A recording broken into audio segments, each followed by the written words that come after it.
Chicago's very own WGN News. If you're applying for a new job, beware of AI, artificial intelligence. More companies are using it to screen applicants. Fake job seekers are also using the technology. And Tom Gimbel's here. The problem is twofold pretty much right now, at least. It is. It's on the candidate, the job seeker side, and then on the company side. And the problem is so many resumes come into companies that they get overwhelmed. Yeah, there's been automated learning, machine learning for so long. Yeah. I mean, you've always been able to put in and say, college, BA or BS, you could put in all these lists of things that you want. And then a lot of it could be BS, and it would well played. And then it searches the resumes for that. Now, AI would be that it's actually learning as it goes. Okay. Right? It's not just screening out for things, but it's seeing that for the positions we've hired for before, this is what we've wanted. And we're going to continue, the machine's going to continue to learn what's been successful based on previous resumes. What about others who are qualified and they don't have those markers on there? That's the problem. You kick it out. That's the problem. Yeah. I mean, you're looking at a situation where we need to use technology in such a productive way. I mean, it can speed things up so fast. But However, it also prohibits some good people from getting jobs. But you got to realize, I remember going through thousands and thousands of resumes, and you run an ad for, you pick the job, and you're getting a white collar job, and you get people who are mechanics who are applying for the job. You get people who are truck drivers, and vice versa. In an economy where there's no white collar jobs and it's just blue collar jobs, you get people who are doing office jobs who are applying for a truck driver because they just need something. Right? So it does go both ways. But all of a sudden, you're screening through these resumes of people who aren't qualified at all. Yeah. And that same technology, they'll screen that out, will also screen somebody out because they're missing one little part of it. Right. And that's not good.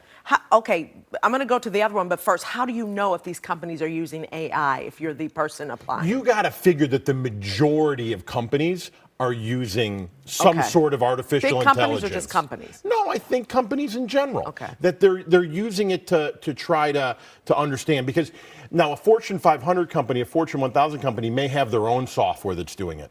But smaller companies are buying products off the shelf that have something, right? Their vendor has some sort of AI functionality to it. So there are people who are faking out employers or possible employers with AI, right? Yeah. That's been going with AI. But I got to tell you, faking out employers has been going on well before automated intelligence. Yeah, people lie on their resumes. They lie on their resume. They farm out the work to somebody else. I mean, there's been, companies will offshore work. You've now, I'll tell you, cases upon case of programmers and developers who offshore their own work. Oh. Yeah. So if you're a developer and you can get a job for, say, $200,000 a year, but there's a developer in the Philippines or in India or wherever, and they're only doing it for $20 an hour. I've seen that case happen where they have offshored their own job, let somebody else. Really? Oh yeah. Listen, if there's a system, there's always going to be somebody trying to cheat it. Right. Right? Always. Now, it's not going to get advertised, and it's the minority, not the majority. However, to think that it's not happening, that would be foolish. Quickly, let's talk about discrimination